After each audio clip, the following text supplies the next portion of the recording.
করবেন কবুল হবে ইনশাআল্লাহ। যে দোয়াই করবেন কবুল হবে ইনশাআল্লাহ। দুইটা ওয়াক্ত হচ্ছে, এক, যখন ইমাম সাহেব খুতবা শুরু করেন এই সময় থেকে নিয়ে নামাজ শেষ হওয়া পর্যন্ত এইটুক সময় দোয়া কবুল হবে ইনশাআল্লাহ। আমরা দোয়া কবুল হওয়ার ওয়াক্তগুলো জানি না, তাই দোয়া কবুলের জন্য এখানে ওখানে ধন্যবাদ দেই। অথচ জুমার দিনে আল্লাহ পাক আপনার দোয়া কবুল করার জন্য একদম হাজির। জুমার দিন যখন খুতবা শুরু হবে আপনি দোয়া করা শুরু করবেন মনে মনে। আর খুতবার দ্বিতীয় অংশে ইমাম সাহেব দোয়া করেন, খুতবার দ্বিতীয় অংশে ইমাম সাহেব দোয়া করেন, আমরা বুঝি না বলেই দোয়ায় আমিন পর্যন্ত বলি না, কি বলি না? এই হচ্ছে আমাদের জেনারেশনের অবস্থা। আমরা জানিও না যে কোনটা দোয়া। বাংলাদেশের 90% মানুষ জেনারেল ব্যাকগ্রাউন্ডের, তাদের মধ্যে বেশিরভাগ মানুষই জানে না যে কোনটা দোয়া হচ্ছে। আরেকটা কথা হচ্ছে, এগুলো যে দোয়া, এটা যদি মসজিদ কমিটিও জানতো, আমার ধারণা ইমাম সাহেবের চাকরি থাকতো না। না বুঝে ঠিক বলছেন। ইমাম সাহেব দোয়া করে আল্লাহুম্মা আইজ্জাল ইসলাম ওয়াল মুসলিমিন, বলেন আমিন। ইমাম সাহেব দোয়া করেন আল্লাহুম্মা আইজ্জাল ইসলাম ওয়াল মুসলিমিন, আল্লাহ ইসলাম এবং মুসলমানদেরকে ইজ্জত সম্মান দান করো। বুঝলেন কি দোয়া করেন? আল্লাহ আপনি মুসলমানদেরকে আর ইসলামকে ইজ্জত এবং সম্মান দান করেন। তখন আমরা বলি আমিন। ওয়া আযিল্লাশ শিরকা ওয়াল মুশরিকিন, আল্লাহ শিরক এবং মুশরিকদেরকে আপনি জিল্লতি দেন, ধ্বংস করেন। ওয়া দাম্মির আ'দা'আদ-দ্বীন ওয়ানসুর ইবাদাকাল মুমিনিন, আল্লাহ তোমার মুমিন বান্দাদেরকে তুমি সাহায্য করো। ইমাম সাহেব বলেন আল্লাহুম্মা উনসুর মান নাসারা দীন মুহাম্মদ সাল্লাল্লাহু আলাইহি ওয়াসাল্লাম, ও আল্লাহ মুহাম্মদ সাল্লাল্লাহু আলাইহি ওয়াসাল্লামের দ্বীনকে যারা সাহায্য করে তুমি তাদেরকে সাহায্য করো। আমরা বলি কি আমিন। ওয়া খাযল মান খাযালা দীন মুহাম্মদ সাল্লাল্লাহু আলাইহি ওয়াসাল্লাম, আল্লাহ যারা নবীর দ্বীনের সাথে দুশমনি করে তাদেরকে আল্লাহ তুমি ধ্বংস করো। আমরা কি বলি? এখন বলেন এই দোয়ার অর্থ যদি বাংলাদেশের সবাই বুঝতো, তাহলে কি ইমাম সাহেব দোয়া করার সময় আমরা চুপ করে বসে থাকতাম, মোবাইল টিপতাম, একে অপরের সাথে গল্প করতে পারতাম মসজিদে? আর ইমাম সাহেবেরও কি চাকরি থাকতো? ইমাম সাহেবেরও চাকরি থাকতো? উনি বলছেন আল্লাহ ইসলামের দুশমনদেরকে ধ্বংস করেন, ইসলামের দুশমনদেরকে ধ্বংস করেন। আর কমিটিতেই বসে আছে তাগুত। সে যদি জানতো যে দোয়ার অর্থ কি, তাহলে তো চাকরি থাকতো না। শোনেন, ওয়াজ নসিহত অনেক শুনবেন, শুনেছেন জীবনে, যতক্ষণ পর্যন্ত আমরা তাগুতের সাথে কুফরি করতে পারছি না আর আল্লাহর সামনে আত্মসমর্পণ করতে পারছি না, ততদিন পরিপূর্ণ মুসলমান হতে পারি নাই। আমি রেফারেন্স দিয়ে কথা বলছি। আল্লাহ পাক সূরা বাকারায় আয়াতুল কুরসি নাজিল করেছেন 255 নম্বর আয়াত। কত নম্বর? যেটা প্রত্যেক ফরজ নামাজের পরে পড়তে হয়, ঘুমানোর আগে পড়তে হয়, এবং এটা আপনাকে হেফাজত করবে। আল্লাহ পাকের রহমতে একজন ফেরেশতা আপনাকে প্রোটেক্ট করবে। ঠিক তার পরে একটা পড়ে দেখছেন কখনো? আচ্ছা, আয়াতুল কুরসি কয়জন পড়েছেন? আপনার এর পরের আয়াতটা কয়জন পড়েছেন? এই দেখেন আপনার আয়াতুল কুরসির পরের আয়াতটা শুনেন। আল্লাহ পাক বলছেন বা'দা আউযু বিল্লাহি মিনাশ শাইতানির রাজীম লা ইকরাহা ফিদ-দীন, দ্বীনের মধ্যে কোনো জবরদস্তি নাই। কি নাই ভাই? দ্বীনের মধ্যে কোনো জবরদস্তি নাই। ক্বাদ তাবায়্যানা রুশদু মিনাল গায়, মানে সত্য মিথ্যা, আলো অন্ধকার, হক বাতিল স্পষ্ট হয়ে গেছে। যেটা হেদায়েত আর যেটা গোমরাহি, এটা স্পষ্ট হয়ে গেছে। স্পষ্ট হয় নাই? তারপর আল্লাহ বলেন মা ইয়াকফুর বিত-তাগুতি ওয়া ইউমিন বিল্লাহ ফাকাদ ইসতামসাকা বিল উরওয়াতিল উসকা। এই আয়াতটা তো আমরা অনেকে জানি না। আল্লাহ পাক বলেছেন মা ইয়াকফুর বিত-তাগুত, যে বা যারা তাগুতকে অস্বীকার করলো বা তাগুতের সাথে কুফরি করলো, ওয়া ইউমিন বিল্লাহ, এবং আল্লাহর প্রতি ঈমান নিয়ে আসলো, ফাকাদ ইসতামসাকা বিল উরওয়াতিল উসকা, সে ব্যক্তি একটা শক্ত রশি আঁকড়ে ধরলো, লাম ফিসামা লাহা, যেটা কখনো ছিঁড়ে যাবে না ইনশাআল্লাহ। তাহলে আল্লাহ পাক এই আয়াতে বলছেন আপনাকে তাগুতের সাথে কুফরি করতে। কার সাথে? তাগুতের সাথে কুফরি করতে এবং মুমিন হতে। ঈমানদার হতে হলে তাগুতের সাথে কুফরি করতে হবে, আর তাগুতের প্রতি ঈমান রাখলে মুমিন হওয়া যাবে না। কথা বোঝা যাচ্ছে? তাহলে এখন ডেফিনেশন কি তাগুতের? কাকে বলে এটা? যেটার প্রতি কুফরি না করলে আমি মুমিন হতে পারবো না। এক, আল্লাহ বাদ দিয়ে যার ইবাদত করা হয় সেটা তাগুত। আল্লাহ বাদ দিয়ে যার ইবাদত করা হয় সেটা তাগুত। আল্লাহ বাদ দিয়ে এমন কারো দাসত্ব করা যেটা আল্লাহ রাব্বুল আলামিনের কোরআন এবং সুন্নাহ শরীয়তের মূলনীতির বাইরে, তাগুত। এমন কোন বিধান যেটার দাসত্ব করলে আল্লাহর কোরআনের বিধানকে অবজ্ঞা করা হয়, ওটাও তাগুত। এমন কোন সিস্টেম যে সিস্টেমটা আল্লাহ এবং তার রাসূলের বিধান মোতাবেক চলে না, গায়রুল্লাহর বিধান মোতাবেক চলে, ওটাও তাগুত। আমার কথা কি বলে যাচ্ছে? ভয় লাগতেছে? তাগুতের সাথে কুফরি না করতে পারলে মুমিন হতে পারবে না।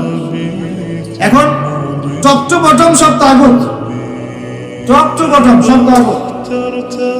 আমাদের উচিত ইসলামের মধ্যে এই আয়াতের অনুযায়ী আমল করা। আল্লাহ পাক বলেছেন উদখুলু ফিস সিলমি কাফা, তোমরা পরিপূর্ণরূপে ইসলামে প্রবেশ করো, আংশিক প্রবেশ করো না ভাই।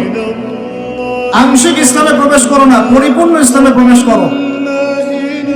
আমরা এখন পর্যন্ত নামাজও পড়ি, সুদও খাই। মাশাআল্লাহ,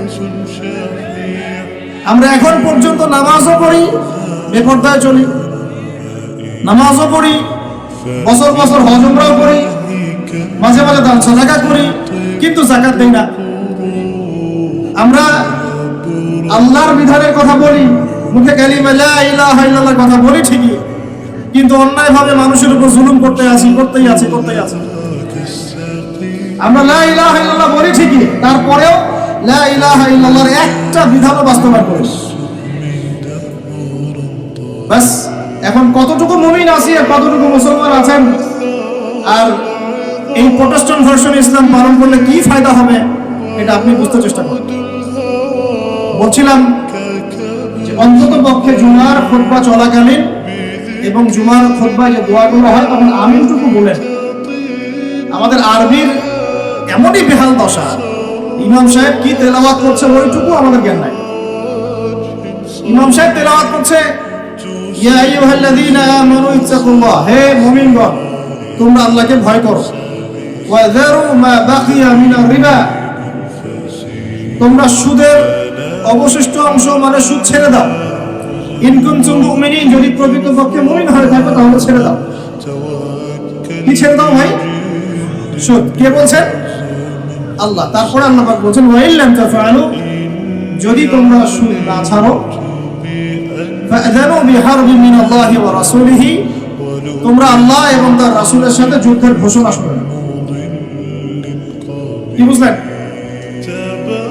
কি বুঝলেন? যে ব্যক্তি সুদ খায় সে কার সাথে যুদ্ধ করতেছে? আর রাসূলের সাথে। যে ব্যক্তি সুদ খায় সে আল্লাহর সাথে যুদ্ধ করে, রাসূলের সাথে যুদ্ধ করে। মুসল্লি যারা দাঁড়িয়ে আছে, ইমাম সাহেব তেলাওয়াত করছে এই আয়াতটা, মুসল্লি হাই উঠাচ্ছে, হাই উঠাচ্ছে। এই হলো আমাদের আরবির অবস্থা। কোরআনের যে ক আমরা জানি না তার অবস্থা। এই জন্যই বাংলাদেশের মতো জায়গায় যারা 1.5 মিনিটের খুতবা দিতে 30টা ভুল করে তারাও শায়েখ হয়ে বসে আছে। 1.5 মিনিটের খুতবা, খালি ইন্নাল হামদুলিল্লাহি নাহমাদুহু ওয়া নাস্তাঈনুহু ওয়া নাস্তাগফিরুহু ওয়া নু'মিনু বিহি ওয়া নাতাওয়াক্কালু আলাইহি বলতে থাকতে হবে। 1.5 মিনিট লাগে, এর মধ্যে 30টা ভুল হচ্ছে। ভুলগুলো এমন যে একটার সাথে একটার অর্থ এত পার্থক্য হচ্ছে আসমান আর জমিন। বুঝেন? সূরার ফজিলত শুনেছেন, সূরা ভাষায় পড়বেন না। আগে আপনারা কোরআন তেলাওয়াত সহি করেন। কোরআন তেলাওয়াত সহি না করে কোরআন পড়তে আসেন। কোরআন তেলাওয়াত পড়তে আসেন না মানে বুঝাচ্ছি তাফসীরে যায়েন না, তাফসীর ব্যাখ্যা বিশ্লেষণ এখানে যায়েন না। আগে আপনাকে কোরআন তেলাওয়াত সহি করতে হবে। আগে কোরআন তেলাওয়াত সহি করতে হবে। আলহামদু অর্থ দ্বারাই আল্লাহ পাকের জন্য সমস্ত প্রশংসা। শুধু হায়ের মাখরাজ ভুল হলেই আলহামদু বললেই অর্থ উল্টা যায়। সমস্ত নিন্দা আল্লাহর জন্য। নাউজুবিল্লাহ, বলে নাউজুবিল্লাহ। কুল হুয়াল্লাহু আহাদ শুনেছেন, কুলের কাফ ভুল হলে আপনার অর্থ চেঞ্জ হয়ে যাবে। পড়ছেন আলিফ লাম মিম যালিকাল কিতাব লা রাইবা ফিহি। আলিফ লাম মিম এটা এমন একটা কিতাব যে কিতাবে কোনো সন্দেহ নাই। লা মানে বলেন, লা মানে নাই, রাইব মানে সন্দেহ, ফিহি মানে এর মধ্যে, ফিহি মানে এর মধ্যে মানে কোরআনের মধ্যে। তো এখন লা মানে নাই, যেটাতে মদ আছে, আর যেটা লা, যেমন ইন্নাল ইনসানা লাফি খুসর, ইন্না নিশ্চয়ই, আল ইনসান মানুষ, মানব জাতি। লা মানে এখানে অবশ্যই, এই লা এর উপর মদ নাই। ফি মানে মধ্যে, খুসর মানে ক্ষতি। নিশ্চয়ই মানুষ অবশ্যই ক্ষতির মধ্যে আছে। এক লা এর অর্থ না, আরেক লা এর অর্থ অবশ্যই হ্যাঁ। বুঝতে পারতেছি ভাই? এক লা এর অর্থ বলেন না, আরেক লা এর অর্থ অবশ্যই হ্যাঁ। এখন আপনি যদি পড়েন যালিকাল কিতাব লা রাইবা ফিহি, কি অর্থ দাঁড়ায়? আপনি অর্থ করেন দেখি কি অর্থ দাঁড়ায়? এটা এমন একটা বই, নাউযুবিল্লাহ, যে বইয়ের মধ্যে অবশ্যই আস্তাগফিরুল্লাহ, কি হলো এটা? কুফর, ঈমান থেকে কুল ইয়া আইয়ুহাল কাফিরুন, বলো হে কাফের সম্প্রদায়, লা আ'বুদু মা তা'বুদুন, আমি তার ইবাদত করি না যার ইবাদত তোমরা করো। লা আ'বুদু, এখানে মত আছে, লা আ'বুদু, আমি ইবাদত করি না, মা তা'বুদুন, যার ইবাদত তোমরা করো। এটা ঈমান কি না? ঠিক আছে তেলাওয়াত। এখন যদি নাম চেঞ্জ করে দেন, যদি বলেন যে লা আ'বুদু মা তা'বুদুন, তখন মানুষ তো বোঝেই না যে তাসাআলুনা বিহি ওয়াল আরহাম বলছেন, তাসআলুনা বিহি ওয়াল আরহাম অর্থ কি? বিসমিল্লাহির রহমানির রহিম বলছে কি? বিসমিল্লাহির রহমানির রহিম। আমার কথাগুলো মন দিয়ে শুনেন। ইসলাম কায়েম করতে পারবেন না যতদিন আপনি কোরআনওয়ালা হচ্ছেন না। কথা বুঝতে পারেন ভাই? ইসলাম কায়েম করতে পারবেন না যতদিন কোরআনওয়ালা হচ্ছেন না। আর কোরআনওয়ালা, হাদিসওয়ালা, সুন্নতওয়ালা ততদিন হতে পারবেন না যতদিন বিশুদ্ধ করে তেলাওয়াত করা শিখছেন। আমাকে একজন সাহাবী দেখাবেন, একজন সাহাবী যিনি কোরআন তেলাওয়াত করতে পারতেন না। আছে? আছে? এমন একজন তাবেঈ দেখান যিনি কোরআন তেলাওয়াত করতে পারতেন না। এমন একজন তাবেঈ দেখান যিনি কোরআন তেলাওয়াত করতে পারতেন না। আমি আপনাকে বাংলাদেশের কয়েক কোটি মানুষ দেখাতে পারবো ইনশাআল্লাহ, যদি আমাকে অথরিটি দেওয়া হয়, যারা কোরআনের আলিফও জানে না, বাও। এখন আপনি এই জেনারেশনটাকে দিয়ে কি দিন কায়েম করতে চাচ্ছেন বাংলাদেশে? পারবেন? মনে হচ্ছে পারবেন যদি এদেরকে প্রশিক্ষিত করতে পারেন। প্রশিক্ষণটা হবে কিসের প্রশিক্ষণ? আগে ইলমের, তাজকিয়ার, ঈমানের, তারপরে দাওয়াতের, তারপর জিহাদের। কথা বোঝা যায়? আগে ইলমের, আমলের, তাজকিয়ার, দাওয়াতের, জামাআর, ইমারার, তারপরে জিহাদের, এরপরে ইকামতের দিন। আমি আস্তে আস্তে পয়েন্টে আসবো। আমার কথাগুলো মনে হয় আপনারা বুঝতে পারছেন না। বুঝতে পারছেন কি? আমি বুঝাতে চাচ্ছিলাম তেলাওয়াতে এইভাবে ভুল হয়। আর মানুষ এখন এইসব যোগ্য, এই প্রাইমারি লেভেলের যোগ্যতা অর্জন না করেই মানুষ দিনের পথে নিজেকে দায়ী হিসেবে পরিচয় দেওয়া শুরু করছে। এখন খুবই দুঃখজনক, এটা খুবই দুঃখজনক, অবমাননাকর এবং উম্মার জন্য ভয়ঙ্কর ক্ষতিকর। আর আমরা সাধারণ মানুষ অনেক সময় না বুঝে এ ধরনের মানুষকে অনেক উঁচু মর্যাদা দেওয়ার চেষ্টা করছি, না বুঝে। এটা ঠিক হচ্ছে না, কারণ উপকার করতে গিয়ে ক্ষতি হয়ে যেতে পারে বেশি। জুমার দিনে দোয়াগুলো শিখেন, আরবিটুকু শিখেন, কোরআনের তাজবিদ সহকারে তেলাওয়াতটুকু শিখেন। কারা কারা তাজবিদ সহ তেলাওয়াত করতে পারেন হাত তুলে দেখে ভাই। এখন হাত নামান। আমাকে এখন বলেন আপনারা কারা কারা, যদি আগামীকাল সকালে কোরআনের জন্য জীবন দেওয়ার প্রশ্ন ওঠে, কারা কারা দিবেন?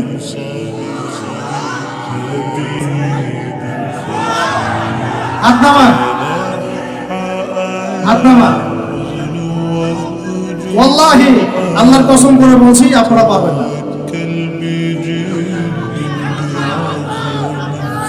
আচ্ছা আচ্ছা, ইনশাআল্লাহ আল্লাহ কবুল করেন। তাহলে আমাকে আগে কোরআন তেলাওয়াতটা শুরু করে দেখেন। জীবন দেওয়া অনেক পরের কথা, জীবন দেওয়া অনেক বড় কথা কি না? এটা কি এত সহজ? এত সহজ না ভাই, এত সহজ না। 3 দিনের রিমান্ডে একদম আপাতমস্তক সব চেঞ্জ হয়ে যাবে। কয়দিন? 3 ঘন্টা রিমান্ডে, মাত্র 3 ঘন্টা। বড় বড় ইমানদারের রিমান্ড দেখবেন যে বের হয়ে গেছে পিছন দিক দিয়ে, নাই শেষ নাই। এত সহজ না আল্লাহর জন্য জীবন দেয়া। আগে আল্লাহর জন্য তো আপনি নামাজই পড়তে পারছেন না, আপনি আল্লাহর জন্য তাহাজ্জুদে উঠতে পারছেন না। তাহাজ্জুদে তো উঠতে পারছি না আমরা তাহাজ্জুদে উঠতে না পারি, রাত্রে জেগে আছেন, রাতের একটা অংশ তো নামাজ পড়ছেন না। আল্লাহর জন্য তো আপনি দোয়া কালামগুলো মুখস্থ করলেন না, কুরআনটাও তেলাওয়াত করে এখনো শিখলেন না, 40টা হাদিস আপনি মুখস্থ বলতে পারছেন, এখন পর্যন্ত আল্লাহর জন্য আপনি হালাল খাওয়া শুরু করতে পারলেন না। আমি কাউকে উদ্দেশ্য করে কথা বলছি না, আমভাবে বলছি। যদি বলি এখানে যদি কেউ চোর থাকেন, তার উপর একটা চোর, তাহলে কি আপনি দাঁড়ায় বলবেন যে আমি সেই চোর? কিছু মানুষ তো বলছে আর কি। এখন বাদ দেন, আল্লাহর জন্য এখন পর্যন্ত আমরা হালাল খাওয়াটা ধরতে পারলাম না, শুধু খেয়ে যাচ্ছি। আয়াত একটা তেলাওয়াত করলাম, এটা আল্লাহর সাথে যুদ্ধ করা, নবীর সাথে যুদ্ধ করা। ইমাম সাহেব তেলাওয়াত করে, আমি বুঝি না, আমার হাই ওঠে। নামাজে দাঁড়ায় চেয়ার নিয়ে কারাকারি করি, কে আগে চেয়ার নিয়ে কারাকারি করি। নামাজে দাঁড়াই নড়াচড়া, বুঝি না যে কি হচ্ছে নামাজে, কার সামনে দাঁড়িয়েছি, কি বলছি। আর আল্লাহ পাক যে আমাকে দেখছেন, আমার যে নামাজে আল্লাহর সামনে দাঁড়িয়ে আমি আছি, আল্লাহ পাকের সামনে আমাকে এভাবেই কিয়ামতের দিন মানে ইন্ডিভিজুয়ালি দাঁড়াতে হবে। নামাজ কি ফিলিংস দিবে? নামাজে দাঁড়িয়ে গা চুলকাচ্ছি, আঙ্গুল ফুটাচ্ছি, নড়াচড়া করছি, হাই উঠাচ্ছি, আর ইমাম সাহেব যদি একটু তেলাওয়াতটা লম্বা করে ফেলছে, ব্যাস তাহলে তো অবস্থা খারাপ। অনেকদিন থেকে চাকরি নাই। এতগুলো কথা আমি ভূমিকায় বলতে চাই নাই, শুধু মূল কথাটা হচ্ছে এখানে ভাই আমাদের সবাইকে আগে বেসিকটা ঠিক করতে হবে। রাজি আছে কি নাই? ওয়াজ শুনে কোনো লাভ নাই ভাই, আমার ওয়াজ শুনে কোনো লাভ হবে না। আপনি যদি আপনার বেসিক ঠিক না করেন, আমার ওয়াজ করেও কোনো লাভ নেই। আপনাকে হয়তো এটার জন্য আমি কিছু আজার পাবো, নিয়ত ঠিক থাকলে আপনি শুনেছেন, আপনার কোনো ওজোর থাকবে না কালকে আমাদের মাঠে, বাস এতটুকু। আদতে এই বাংলার জমিনে দিন কায়েম হবে না। আর আমার মনে হয় না যে আমরা সবাই চাই যে আমরা দিনটা কায়েম করি, আমার মনে হয় না আমরা সবাই এটা চাই। গুটি কয়েক কিছু মানুষ চায়, বাকিরা মনে করে কি দরকার এত ঝামেলায় যাওয়ার, কি দরকার, ভালোই তো আছি, স্ত্রী সন্তান বউ বাচ্চা নিয়ে আসি, চাকরি বাকরি করছি, ব্যবসা বাণিজ্য করছি, খাচ্ছি এভাবেই কবরে যাবো। কয়জন ফিকির করে যে আমি একটা তাফসীর লিখে যাই, বা একটা বই লিখে যাই, বা আমি অ্যাটলিস্ট কিছু হকের কথা বলে যাই, বা আমি অ্যাটলিস্ট একটা অ্যাসোসিয়েশন ফর্ম করি, দিনের জন্য কিছু করি, বা আমি অ্যাটলিস্ট একটা মসজিদ মাদ্রাসা করে তুলি, বা আমি যুবকদেরকে শিক্ষিত করার জন্য বা দিনের পথে আনার জন্য কোনো ফিকির করি, বা আমি আলেমদেরকে একসাথে করার একটা ফিকির করি। কয়জনের এই ফিকিরগুলো থাকে? আসলে সেলফি, ভিডিও, ছবি, এই মানে বাহ্যিক আবেগ, এগুলো দিয়ে ভাই কিচ্ছু হবে না। আমার আগেও এখানে বসে বসে, এরকম মঞ্চে বসে বসে বহু বরেণ্য ওলামায়ে কেরাম ওয়াজ করে গেছেন বাংলার মাটিতে, এবং তাদের অনেকেই কারাগারে চলে গেছেন। বহু মানুষ তাদের ওয়াজ শুনে ঠিক বলতো, গরম গরম বক্তব্য দিতেন, এবং মানুষও ঠিক বলতেন, জনগণও তাকে আর উস্কে দিত যেন সে আরো গরম বক্তব্য দেয়। হ্যাঁ, বিশ্বাস করেন, বিগত তারা যখন নাই, বিগত 1 বছর, 2 বছর, 3 বছর, 4 বছর, 5 বছর চলে যায়, ওই ঠিক বলো জনগণ একবারও তাকে খোঁজ দিতে যায়, একদিনও দেখতে যায়নি তাকে, একদিনও তার পরিবারের খবর নেয় না, একদিনও জানে নাই তার স্ত্রী কিভাবে রাত কাটাইছে, একদিনও তার সন্তানের খোঁজ নেয় নাই, তাকে এই বিপদ থেকে মুক্ত করার জন্য টাকা পয়সাও খরচ করে নাই, মামলা মোকদ্দমায় দৌড়াদৌড়ি করে নাই। আমরা ফ্যান্টাসিতে দিন কায়েম করতে পারবো। আমার কথা একটু তিক্ত, কিন্তু কথাগুলো বাস্তব। আজ না হোক কাল বুঝবেন ইনশাআল্লাহ। এখন 2023 সাল চলছে, 1444 হিজরি চলছে। 1444 মানে নবী সাল্লাল্লাহু আলাইহি ওয়াসাল্লাম 1444 বছর আগে দিন কায়েম করে চলে গেছেন পৃথিবীতে।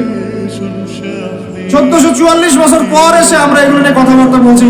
আমরা জানি না আমাদের সামনে জাতিগতভাবে, বৈশ্বিকভাবে, আর এমনিতেই ইউনিভার্সাল কতটুকু সময় বাকি আছে, আমরা এটা জানিও না।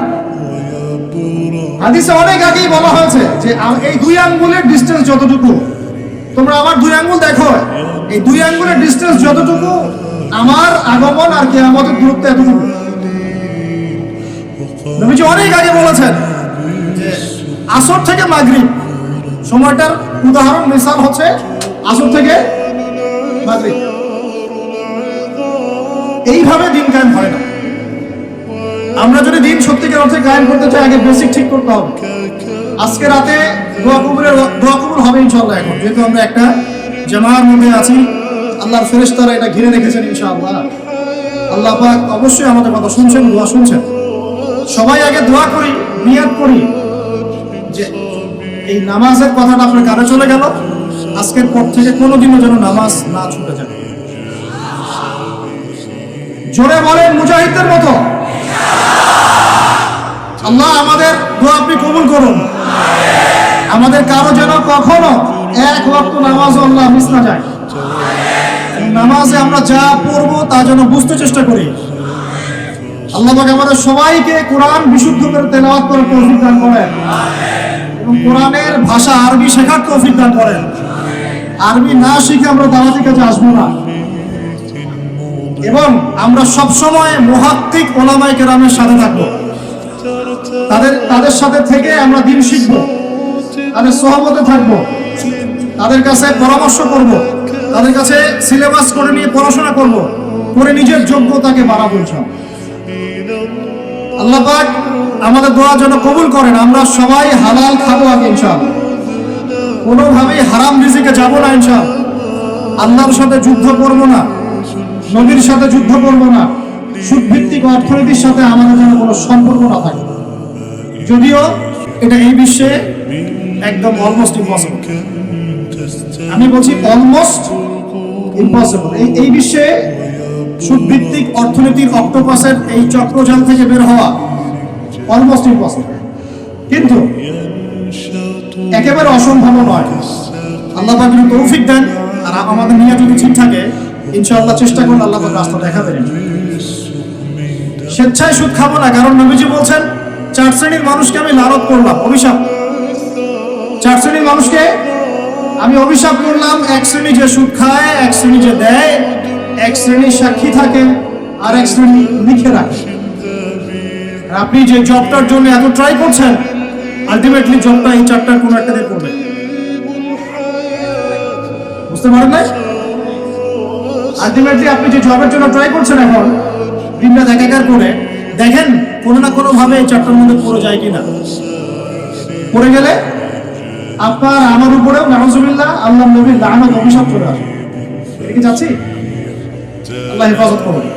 আর ভয়ঙ্কর হাদিস তো অনেকদিন বলেছি, অনেকদিন শুনেছেন, আমারও শোনেন। কারণ আল্লাহ পাক সূরা আর রহমানে একই আয়াত 32 বার রিপিট করেছেন। কতবার? ফাবিআই আলাই রাব্বিকুমা তুকাযিবান। একটা আয়াত এতবার বলার কি দরকার ছিল? আল্লাহ পাক কি কোরআনের শব্দের অপচয় করেন? কোরআনে কি একটা শব্দের অপচয় আছে? যুলকারনাইন বাদশা বা অনেকে নবী বলেন আলাইহিস সালাম একটা কওমের কাছে গিয়েছিলেন, দেখলেন তারা সূর্যের আলো থেকে রক্ষা করার জন্য কোনো সভ্যতা ওদের কাছে নাই। ওই পুরো সভ্যতার বর্ণনা আল্লাহ পাক একটা শব্দের মধ্যে দিয়েছেন, কাযালিকা। কাযালিক তারা এমনই ছিল, কাযালিক তারা এমনই ছিল। শেষ ওইটারই তাফসীর করেছেন কত বড় উলামায়ে কেরাম। তাহলে সেই কোরআনে আল্লাহ পাক একই আয়াত এতবার রিপিট করলেন কেন? কারণ আল্লাহ পাক আমাদেরকে তার নিয়ামতগুলো চোখে আঙুল দিয়ে দেখাই দিচ্ছেন, আর কোন কোন নিয়ামত অস্বীকার করছে। ওই জন্য আবারও বলছি, সুদের কথা আগেও বলছি, আবারও বলছি, হাদিসটা আবারও শোনেন। যে ব্যক্তি সুদ খায় সে যেন তার মায়ের সাথে জেনা করে। যে ব্যক্তি সুদ খায় সে যেন তার মাকে বিয়ে করলো। আল্লাহর কসম, আল্লাহর কসম করে বলছি। আর এই কথাগুলো বলার পিছনে আমার আল্লাহর সন্তুষ্টি ছাড়া কোনো স্বার্থ নাই। আল্লাহর কসম যে আমরা বাংলার জমিনে এই বিশ্বের ইহুদি খ্রিস্টানদের দ্বারা নিয়ন্ত্রিত এই অর্থ ব্যবস্থার মধ্যে ঢুকে পড়ে আমরা প্রত্যেকটা মুসলিম কান্ট্রি, শুধু বাংলাদেশে না, প্রতিটা মুসলিম কান্ট্রিতেই এখন সুদ ভিত্তিক অর্থনীতি চলছে। এবং আল্লাহর কসম করে বলছে আমরা মুসলমান হয়েও এখনো নিজেদের মায়ের সাথে জেনা করছি না। 7টা বিয়ে জায়েজ না জায়েজ এটা নিয়ে আপনারা প্রশ্ন করেন, কারণ হচ্ছে ভাইরাল ইস্যু, মজা লাগে, উত্তর আপনিও জানেন। কিন্তু সুদ দিয়ে যে মায়ের সাথে জেনা করতেছেন এই প্রশ্ন করেন না কেন? বিয়ের সাথে নিয়ে প্রশ্ন করেন, দিন কায়েম নিয়ে প্রশ্ন করেন না কেন? শীতের দিনে বিয়ে করতে মজা লাগে না লাগে এইসব আলোচনা হয়, আল্লাহর জমিনের দাওয়াত জিহাদ নিয়ে কথা বলেন না কেন? যুব সমাজকে কিভাবে আল্লাহর দিকে নিয়ে আসা যায়, একটা সূত্রে গেঁথে ফেলা যায়, বরেন ওলামায়ে কেরামদেরকে কিভাবে একটা জামায়ার মধ্যে আনা যায়, একটা আমিরুল মুমিনিন নিয়ে আসা যায়, এইসব চিন্তা করেন না কেন? সারাদিন কি এইসব মাসলা মাসাইল শিখতে থাকবেন? সারা জীবন এগুলোই করতে থাকবেন? সময় নাই হাতে আমাদের। এই জায়গাগুলো কে পূরণ করবে? এই জায়গাগুলো তো খালি হয়ে যাচ্ছে দিন দিন, কে পূরণ করবে? অনলাইনে বসে বসে পোস্ট লেখা সহজ, সমালোচনা করা সহজ, একটা কমেন্ট করা সহজ, লাইক শেয়ার দেওয়া সহজ। এই চেয়ারগুলো আপনি এসে পূরণ করেন, আসেন। এই চেয়ারগুলো উম্মার নেতৃত্ব প্রদানকারী জায়গাগুলো আপনারা পূরণ করেন, আসেন। পড়াশোনা করেন, সাহসী হন, সবরের পরিচয় দেন, মুজাহাদা করেন, প্রশিক্ষিত হন, হয়ে আসেন, কথা বলেন, জামা গড়ে তোলেন, উম্মাকে নেতৃত্ব দেন, আসেন। এই জায়গাগুলো কাদের জন্য ছেড়ে দিচ্ছেন আপনারা? এই উম্মার দায়িত্ব আবু তো আদনানের নয়, এই উম্মতের দায়িত্ব আব্দুল মালিক সাহেবের, এই উম্মতের দায়িত্ব এই মুস্তাকুর নবী হুজুর, ওসামা ভাই, আহমদুল্লাহ হুজুর, এই ইন্ডিভিজুয়াল মানুষদের নয়।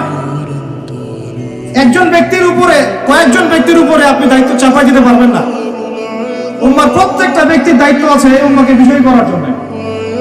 আপনি চিন্তা করেন, আয়নার সামনে দাঁড়ান, আয়নার সামনে দাঁড়ায় চিন্তা করেন না যে সারাটা জীবনে 30-32 বছর বয়স হয়ে গেল, 40-50 হয়ে গেল, এই উম্মাহ আপনার কাছ থেকে কি পেয়েছে? এই উম্মাহ আপনার কাছে কি পেয়েছে? কয়টা বই পেয়েছে? কয়টা লেকচার পেয়েছে? কয়টা অ্যাসোসিয়েশন পেয়েছে? কয়টা ইকোনমিক প্রজেক্ট পেয়েছে? কয়টা জামা, কয়টা ইমারা, কয়টা দাওয়া, কয়টা মসজিদ, কয়টা মাদ্রাসা, কি পেয়েছে উম্মাহ আপনার কাছে? আমি আপনার কলবে আঘাত করতেই আসছি। আমার কথা আপনি আঘাত পাবেন আমি জানি। এই আঘাতটা আপনাকে আল্লাহর পথে নিয়ে আসবে ইনশাআল্লাহ। এই আঘাতটা ইনশাআল্লাহ আমাদের এই তরুণ ভাইদেরকে আল্লাহর পথে নিয়ে আসবে ইনশাআল্লাহ। সাহসী মানুষদের মতো বলেন ইনশাআল্লাহ। এই আওয়াজগুলা ইনশাআল্লাহ আমাদেরকে আল্লাহর পথে নিয়ে আসবে ইনশাআল্লাহ। প্রত্যেক ঘরে ঘরে একজন করে হাফেজ তৈরি করেন, প্রত্যেক ঘরে ঘরে একজন দিনদার মেয়েকে বিয়ে করেন, প্রত্যেক ঘরে ঘরে যে বাচ্চাগুলো হবে বাচ্চাগুলোকে ইসলামী শিক্ষায় শিক্ষিত করেন, প্রত্যেক ঘরে ঘরে অন্তত একটা করে আলেম তৈরি করেন। একটা আইয়ুবে দেন আমাদেরকে, একটা খালিদ বিন ওয়ালিদ দেন, একজন আপনি আমাকে ওমর ইবনে খাত্তাব দেন, একজন মুসআব বিন উমাইর দেন, একজন হুমায়র দেন, একজন মুসআব বিন উমাইর দেন। কাদের নাম বলবো? একজন তারেক বিন জিয়াদ দেন, একজন বিন কাসিম দেন। একটা সন্তান দেন আমাদের, একটা সন্তান মানুষ করেন। একটা 10টা-20টা বাচ্চা নিচ্ছি, একটাও মানুষ হয় না।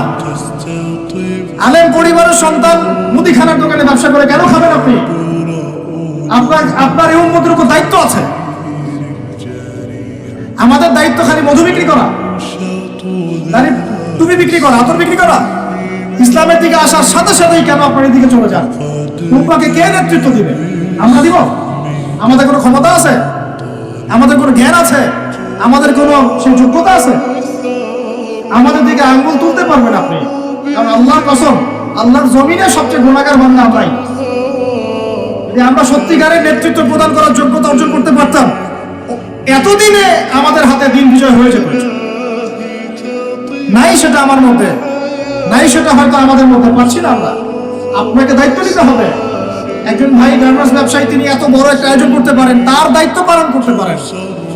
আপনারও তো অর্থ সম্পদ আছে, একটা ইসলামিক ইউনিভার্সিটি করেন, একটা বড় একটা মার্কাজুল কোরআন, মার্কাজুল ইলম গড়ে তোলেন, ওলামায়ে কেরামদের একটা জামায়া গড়ে তোলেন। কিছু পারেন না, অথেন্টিক বইগুলোকে প্রচার করার ব্যবস্থা করেন, কিছু অথেন্টিক মিডিয়া প্রডিউস করেন। তোমরা জেনারেল লাইনে পড়াশোনা করে কয়জন বিজ্ঞানী হচ্ছ? একটা সফটওয়্যার আবিষ্কার করতে পারছি না আমরা ইসলামিক। হাতে গোনা যায় অ্যাপস, 3-4টা অ্যাপস ইসলামিক। প্রযুক্তি আমাদের নিজস্ব হাতে তৈরি করে না, আমাদের স্বতন্ত্র মিডিয়া নাই। এই মিডিয়াগুলোতে কিছু হয় না, এগুলো বরং কোনো কোনো ক্ষেত্রে ফেতনাও ছড়ায় বেশি। কারণ আমার কথা মনে করুন না, কারণ আমি চ্যালেঞ্জ করতেছি আপনাদেরকে, আপনি 1000 জনকে বসান যারা দিন নিয়ে কাজ করতে চাচ্ছেন, তাদের 10% কোরআন তেলাওয়াত সহি না। কোন দায়িত্ব নিতে কে বলবো? আপনি তো বুঝবেন না যে কোনটার সাথে কোনটা দিতে হবে, কি বলা দরকার, কি প্রচার করা দরকার, কি করা যাবে না। বাংলাদেশে আলেমে আলেমে দ্বন্দ্ব লাগানোর জন্য অনেক সময় মিডিয়া দায়ী হয়ে গেছে। কেন এরকম সামনে দিতে গেলেন, অমুককে ধুয়ে দিল তমুক, সে যদি না ধুয়েও দেয় তবু তো আমার মনে হচ্ছে লোকটাকে ভালো মনে করতাম, লোকটাকে আলেম মনে করতাম। এরকম কথা বললো আমার সম্পর্কে আমার মনের মধ্যে একটা খারাপ ধারণা সৃষ্টি হচ্ছে। কেন আপনি সামনে দিতে গেলেন? ওর যখন চোখে পড়বে সে আবার কাউন্টার দিবে, কারণ আমরা তো মন থেকে পবিত্র না, মনের মধ্যে হিংসা দিয়ে ভর্তি। আমি ঘুরেছি, প্রত্যেক মহলেই ঘুরেছি, আমরা এখন পর্যন্ত নফসের তাজকিয়া অর্জন করতে পারিনি। মনে আমাদের যে পরিমাণ হিংসা বিদ্বেষ, এই হিংসা বিদ্বেষ নিয়ে কবরে গেলে আল্লাহ পাকের একটা আযাব মানতে পারবে, আল্লাহ মাফ করবে আমাদের। হিংসা নিয়ে যদি মানুষ পরকালে যায়, নেক আমলগুলো আগুনের মতো খেয়ে ফেলবে, নবী সাল্লাল্লাহু আলাইহি ওয়াসাল্লাম বলেছেন। আমরা এটাকে ফরজ করে নিয়েছি নিজেদের মধ্যে। ভাই, আপনারও তো যোগ্যতা আছে, আপনারও তো কিছু করার আছে। একটা অ্যাপস আবিষ্কার করেন, একটা বই লিখেন, একটা মাদ্রাসা করেন, একটা মসজিদ করেন, একটা ইসলামিক ইউনিভার্সিটি করে তোলেন, স্বতন্ত্র ইসলামিক মিডিয়া করে তোলেন। সবচেয়ে বড় কথা, কাজ যেগুলো হয় সেগুলো বিক্ষিপ্ত হয়ে যায়, এগুলো কোনো একটা সূত্রে গাঁথা না। এখানে একটা মাহফিল, ওখানে একটা, ওখানে একটা, ওখানে এখানে একটা মাদ্রাসা, ওখানে একটা, ওখানে একটা, এখানে একটা। চারজন চারভাবে চিন্তা করেন, চারজন চারভাবে চলেন। এখানে একটা সংগঠন ইসলামিক, ওখানে একটা, এখানে আরেকটা, ওখানে একটা। একটা ওয়াল উম্মাহ জামাআ নাই বাংলাদেশে। তো আপনারা বলেন না আমাকে, এই উম্মাহকে কিভাবে আমরা বিজয় নিয়ে যাব? আমাকে আপনারা বলেন, ছোটখাটো প্রশ্ন করা বাদ দিয়ে আপনারা আমাকে উত্তর দেন, কিভাবে আপনি এই দুনিয়াতে আল্লাহ পাকের দ্বীন ইসলাম কায়েম করবেন? পথ পদ্ধতি কি আপনার কাছে? কি পথ পদ্ধতি, কিভাবে শুরু করবেন?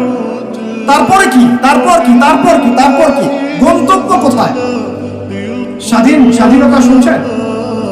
বেলাল ইবনে রাবাহ স্বাধীন, যখন তাকে পিটানো হচ্ছে, সেগুলো বেঁধে শেষে টানা হচ্ছে, বেলাল ইবনে রাবাহ সেদিন স্বাধীন ছিলেন, কারণ তিনি আল্লাহ ছাড়া কারো দাসত্ব করেন। আবু জাহেলের নির্মম নির্যাতন, উমাইয়া বিন খালাফের নির্মম নির্যাতন বেলাল ইবনে রাবাহকে পরাধীন করতে পারে না। বেলাল স্বাধীন আঘাতের মধ্যে। সুমাইয়া স্বাধীন।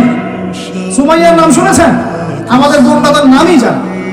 ওরা জানে কি প্রোডাক্ট আসলো বাজারে, কোন পার্লারে গেলে কি পাওয়া যায়, কোথায় গেলে কি হয়, কোন মার্কেটে গেলে কি পাবো। মার্কেট ভর্তি মহিলা দিয়ে, ভর্তি মহিলা, গার্মেন্টসও তো ভর্তি মহিলা দিয়ে। পর্দা কতটুকু মেনটেন হয় সেটাও ভাবতে হবে। জব করতে দোষ নাই, জব করতে দোষ আছে, পর্দা কতটুকু ভাবতে হবে না? আমরা যে বস্তুবাদী, এটা আমাদের রাস্তাগুলোই প্রমাণ করছে। আমরা আমাদের বাড়ি ঘরগুলো চকচকা করছি আর সরকারের রাস্তাগুলো ভেঙে ফেলতেছি। এখন ওই রাস্তাগুলো তৈরি করে দেওয়ার দায়িত্ব আমাদের, দায়িত্ব আমাদের না? অবশ্যই আমাদের, কারণ আমরা তো খেয়ানত করলাম, সরকারি মাল দড়িয়াবে ডাল, এরকম চিন্তা করলাম। ওদিকে যেতে চাচ্ছি না।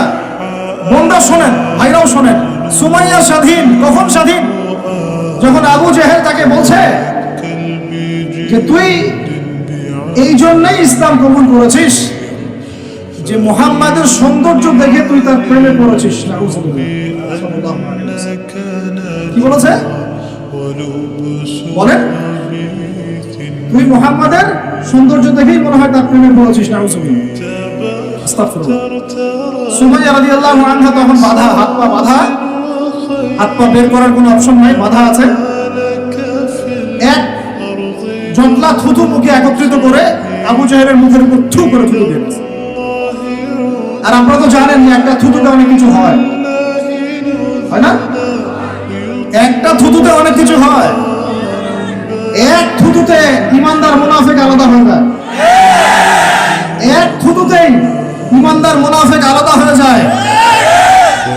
সুমাইয়াও থুতু দিয়েছিল আবু জাহেলের মুখে।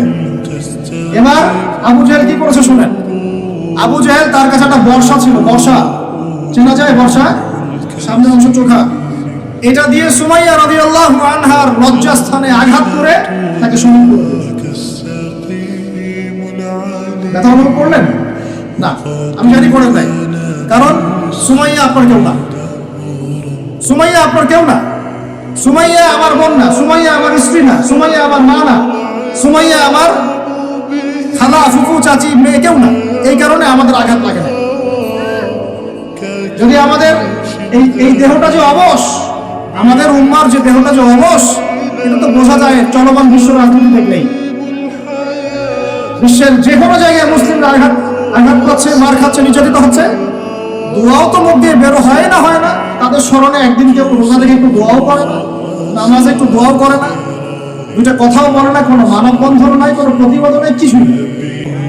মানে পুরো দেহটাই প্যারালাইজড, শেষ, অবশ অনুভূতি। আর প্রত্যেকটা বর্ডার এক একটা অনিকেট প্রান্ত, যেখানে অনুভূতিগুলোর ব্যবচ্ছেদ করা হয়েছে, ফিলিংস গুলোকে ব্যবচ্ছেদ করে ফেলে দেওয়া হয়েছে, ফিলিংস নাই। সুমাইয়ার কথা শুনে আমাদের লাগলো না, কারণ সুমাইয়া আমার মেয়ে না, আমার মেয়ে আয়েশা তো আর না, আমার মেয়ে মারিয়াম তো আর না, আমার ছেলে ওমর উসমান তো আর না। সুমাইয়া তখন স্বাধীন, যখন তাকে বর্ষায় শহীদ করা হলো, সে স্বাধীন, জান্নাতে চলে গেল। জুরাইরিজ একজন সাহাবী ছিলেন, ছোটখাটো মানুষ, ইসলাম কবুল করে আসছেন। খায়বার যুদ্ধের দিন নবী সাল্লাল্লাহু আলাইহি ওয়াসাল্লাম তার হাতে তাকে তলোয়ার দিয়েছেন এবং তাকে যুদ্ধে অগ্রগামী যে সৈনিকরা থাকে প্রথম কাতারের দিকে, সেখানে থাকার চান্স দিয়েছেন। তাকে মানুষ বিয়ে করতে চাইতো না, কারণ তার চেহারা সুরত খুব একটা ভালো লাগে না, বংশ নিচু, মানুষের একটা থাকে না প্রেস্টিজ ইস্যু, তার মনে কষ্ট। নবী সাল্লাল্লাহু আলাইহি ওয়াসাল্লাম একদিন প্রস্তাব পাঠালেন, তাকে চিঠি দিয়ে যে তুমি এই চিঠিটা নিয়ে অমুক গোত্রে যাও, গিয়ে বলো যে আমি বলেছি তোমাকে যেন মেয়ে দেয়। তখন তারপরেও মেয়ে দিতে যাচ্ছে না, কিন্তু সেই মেয়ে শুনেছে যে আল্লাহর নবী সুপারিশ করেছে, আমার যৌবনের উপর ধিক্কার, যদি আমি এই সুপারিশ না রাখি। তিনি বলেন জুরাইরিজ যেমনই হোক চেহারা, আমি তাকে বিয়ে করতে রাজি আছি। তিনি বিয়ে করলেন, সংসার হলো, শুরু হলো।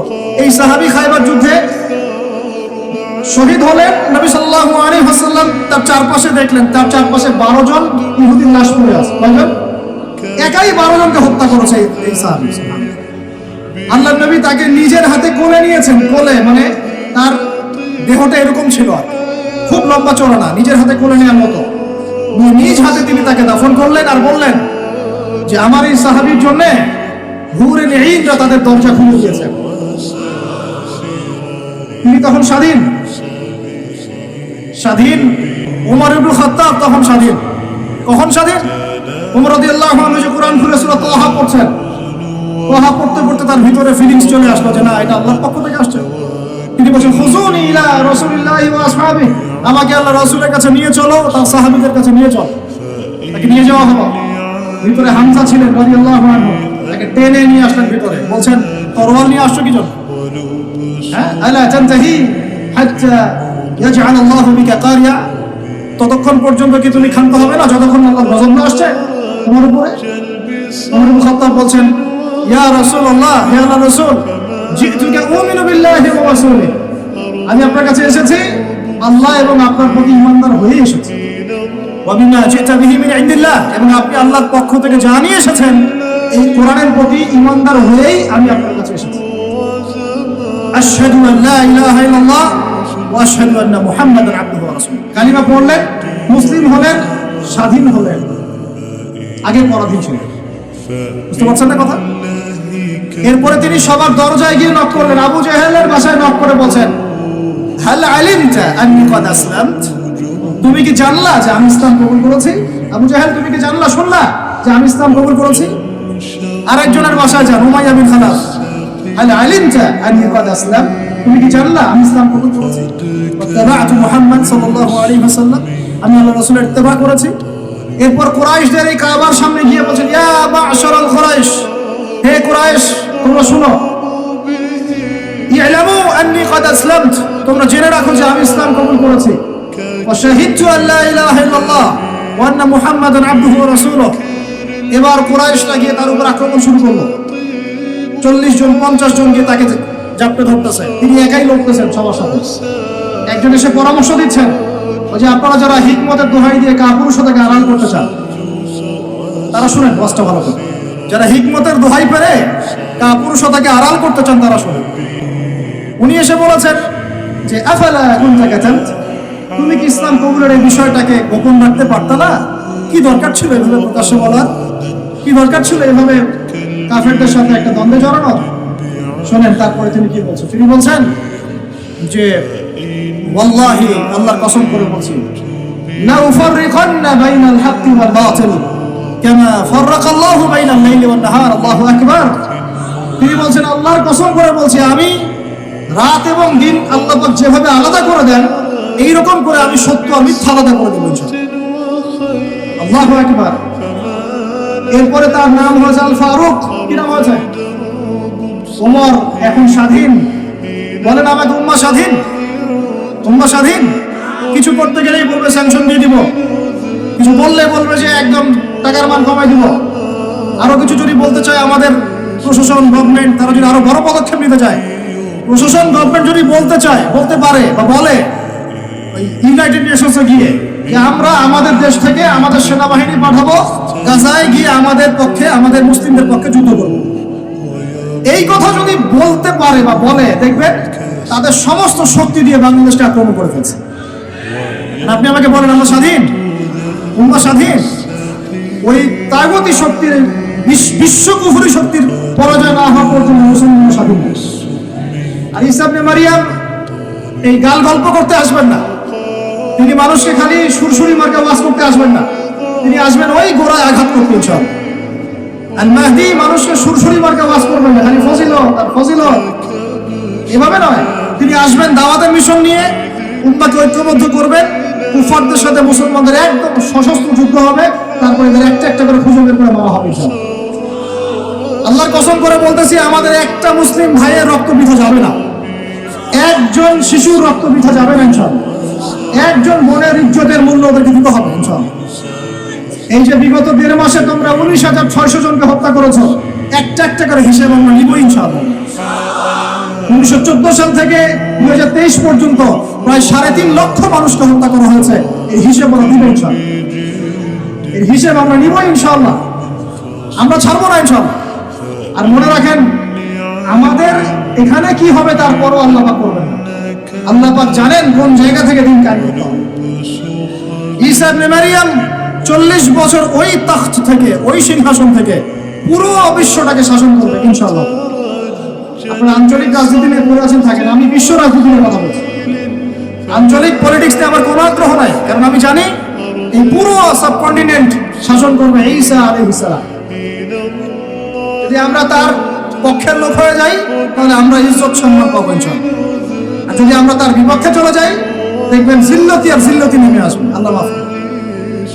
এখন শুনেন, ইবনুল খাত্তাব স্বাধীন এখানে, হামজা রাদিয়াল্লাহু আনহু স্বীকার করে আসছেন।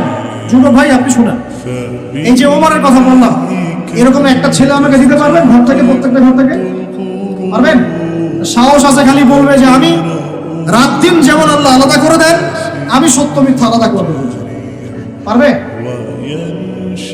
তোমরা টিকটক চালাচ্ছ, তোমরা টিকটক চালাচ্ছ, পাবজি খেলতেছো, ফ্রি ফায়ার খেলতেছো, মেয়ে নিয়ে পড়ে আসো, তোমরা কিভাবে উম্মাহকে নেতৃত্ব দিবা?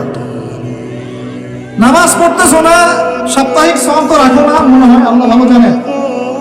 দান সাদাকা কতটুকু করো আল্লাহ ভালো জানেন। কোরআন তেলাওয়াত করতে শিখতেছো না, কোনো আলেমের সোহবতে যাও না। ইউটিউব, অনলাইন, ফেসবুক, ব্যাস that's all. YouTube, online, Facebook হচ্ছে একটা ফিতনার জগৎ।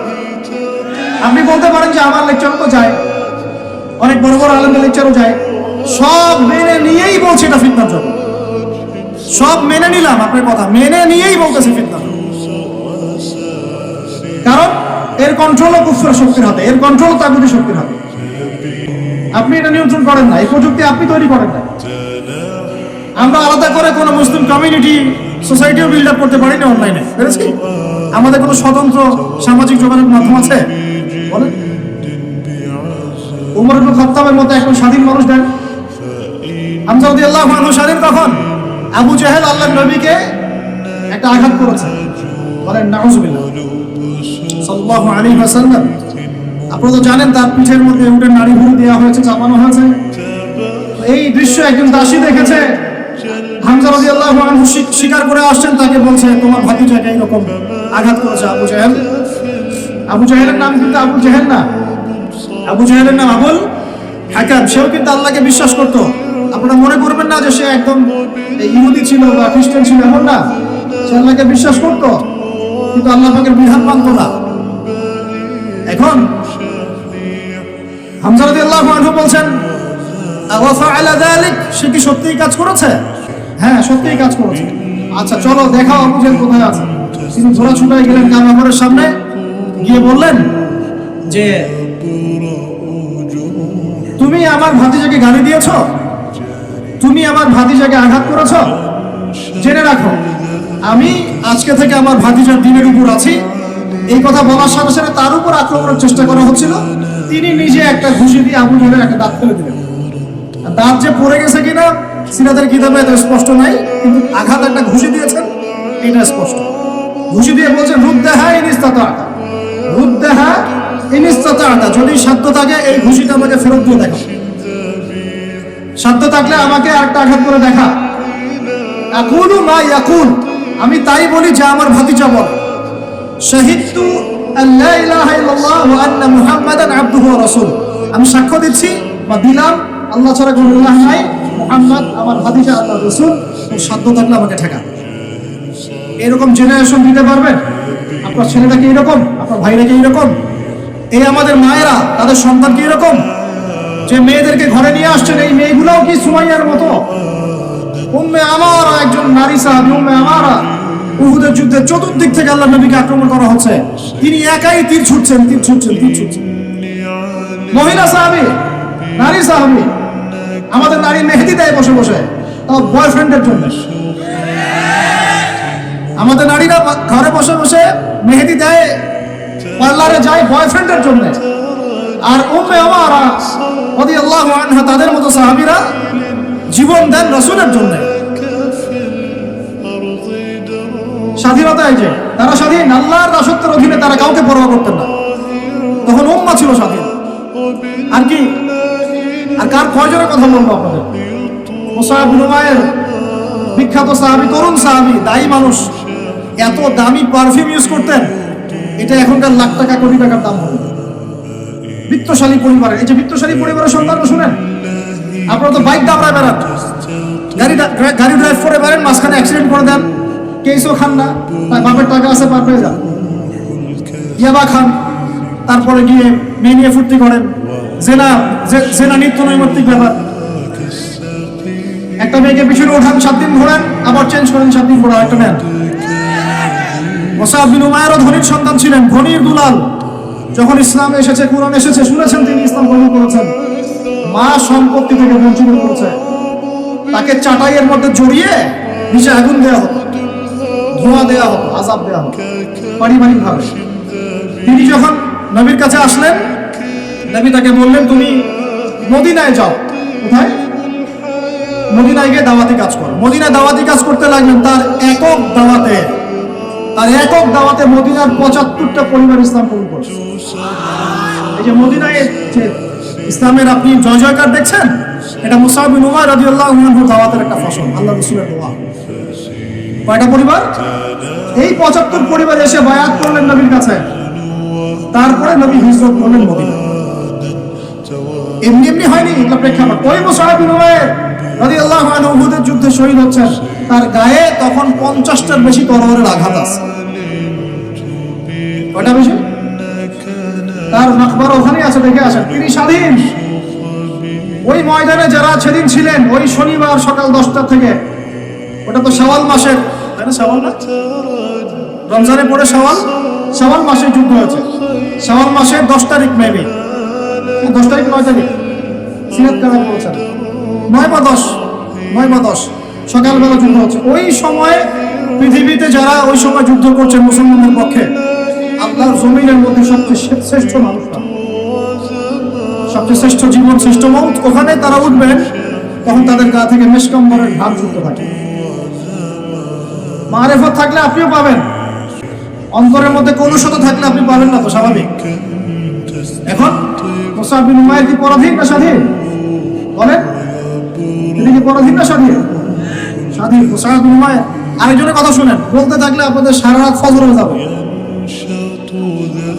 জাফর ইবনে আবি তালেব নাম শুনে তিনি বোন গিয়েছেন হাজতে, সোনার দোকানে। ইহুদি তাকে বলছে নিকাব খোলো, সে নিকাব খুলছে না, খুলবে না। ইহুদি দুষ্ট, ষড়যন্ত্র করে তার কাপড়ের একটা অংশ রশি দিয়ে গিট বেঁধে দিয়েছে। আমাদের তিনি বোন উঠতে গিয়েছেন, সদর একটু খুলে গেছে, চিৎকার করে উঠেছেন। পাশে ছিলেন এক আমাদের আনসারী সাহাবী, আওয়াজ শুনেছেন। সেই আওয়াজ শুনে এক মুহূর্ত দেরি করেন নাই, মদিনায় ফিরে এসে নবীর কাছে পারমিশনও চান নাই। বুঝেন, দলিল বুঝেন। তিনি এক মুহূর্ত দেরিও করেন নাই, মদিনায় ফিরে গিয়ে নবীর কাছে পারমিশনও নেন নাই। তার কাছে একটা খোলা তরোয়াল ছিল, বের করেছেন, ইহুদির গর্দানে একটা কোপ দিয়ে গর্দান নামাই দিয়েছেন। সাহসীদের মতো বলেন আল্লাহু আকবার। বাস বাস বাস বাস বাস, আমি টপিক হারাই ফেলব। বাস বাস ভাই, বসেন বসেন বসেন বসেন, আমি টপিক হারাই ফেলব। আমি দলিল দিচ্ছি আপনাকে। এই সাহাবী নবীকে গিয়ে জিজ্ঞাসা করেন, বলেছেন, পরামর্শ নিয়েছেন, তার সামনে তার বোনকে এইভাবে টিজ করা হয়েছে, এক মুহূর্ত দেরি করেন নাই, গর্দান নামাই দিয়েছেন। এবার ইহুদিরা মিলে ওই সাহাবীর উপর আক্রমণ করে ওই সাহাবীকে শহীদ করে দিয়েছে।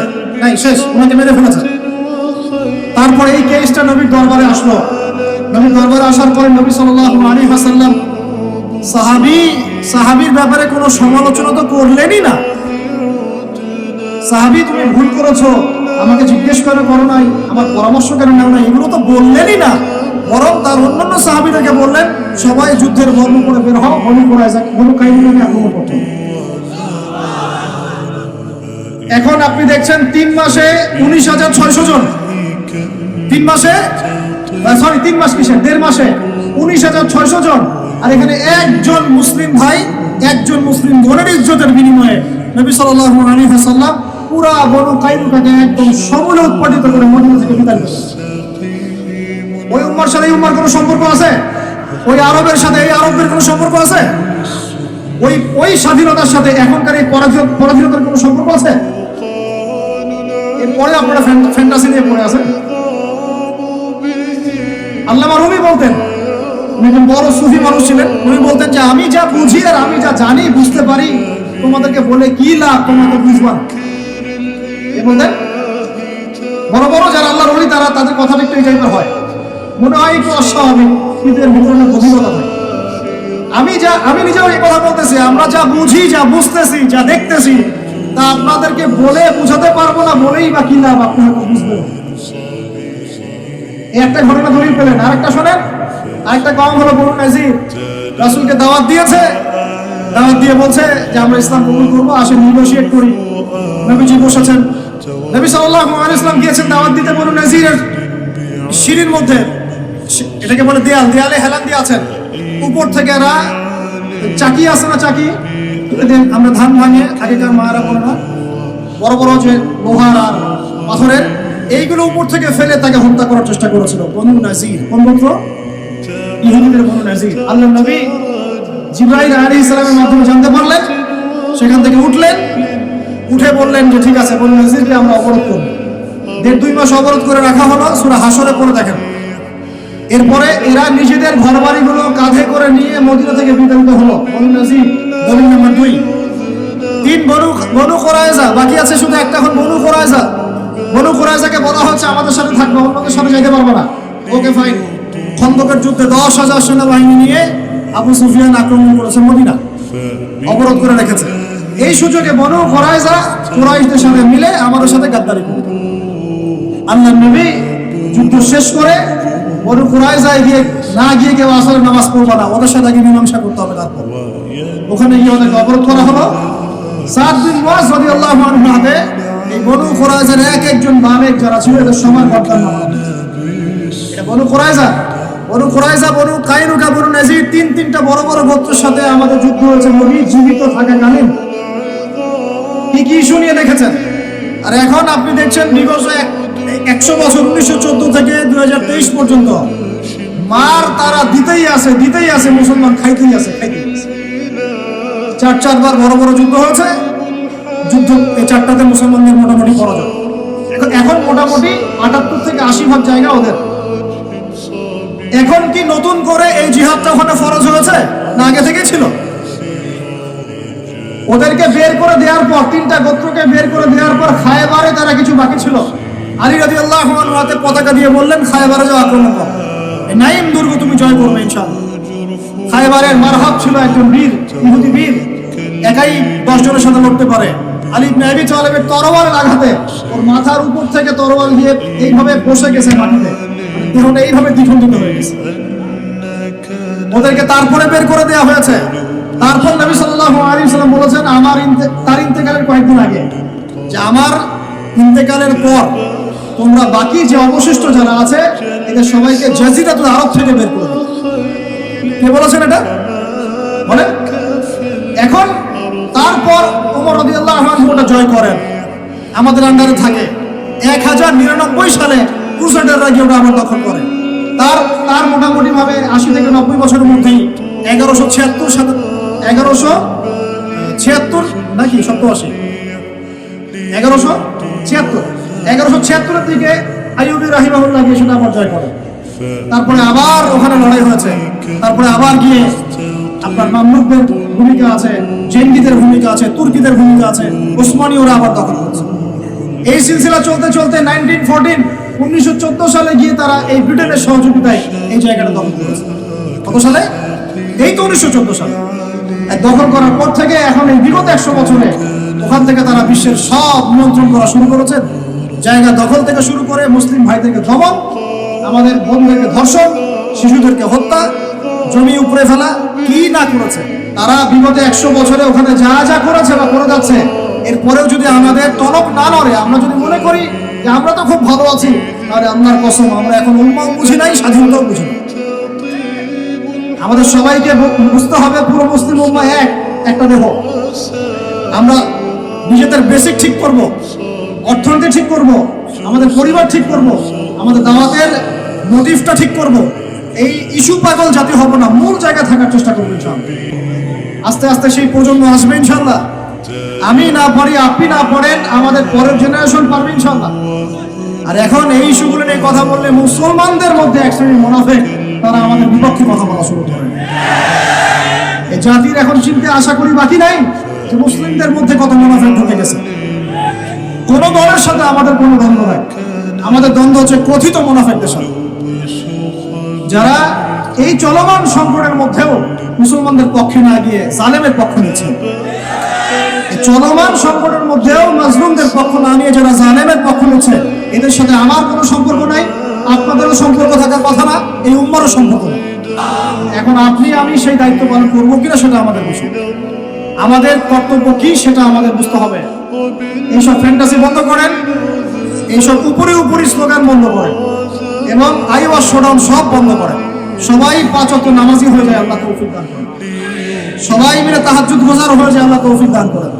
আল্লাহ সবাইকে হালাল খাওয়ার তৌফিক দেন। সবাই অর্থনীতি ঠিক করে ফেলাই, সবাই দাওয়াতের মেহনতে লেগে পড়ি। আল্লাহ যাকে যা দিয়েছেন তাই দিয়ে দিনের খেদমত করেন। এক ভাইকে আল্লাহ টাকা দিয়েছেন, টাকা দিয়ে করেন। জমি দিয়েছেন, জমি দিয়ে করেন। জ্ঞান দিয়েছেন, জ্ঞান দিয়ে করেন। আপনাকে আল্লাহ পাক মসজিদ মাদ্রাসা দিয়েছেন, তাই দিয়ে করেন। যৌবন দিয়েছেন, যৌবন দিয়ে করেন। লিখতে পারেন লিখেন, বলতে পারেন বলেন, চিন্তা করতে পারেন করেন। যা আপনাকে আল্লাহ দিয়েছেন তাই দিয়ে দিনের খেদমত করেন। আল্লাহ পাক আপনাদের সবাইকে তৌফিক দান করেন, আমিন।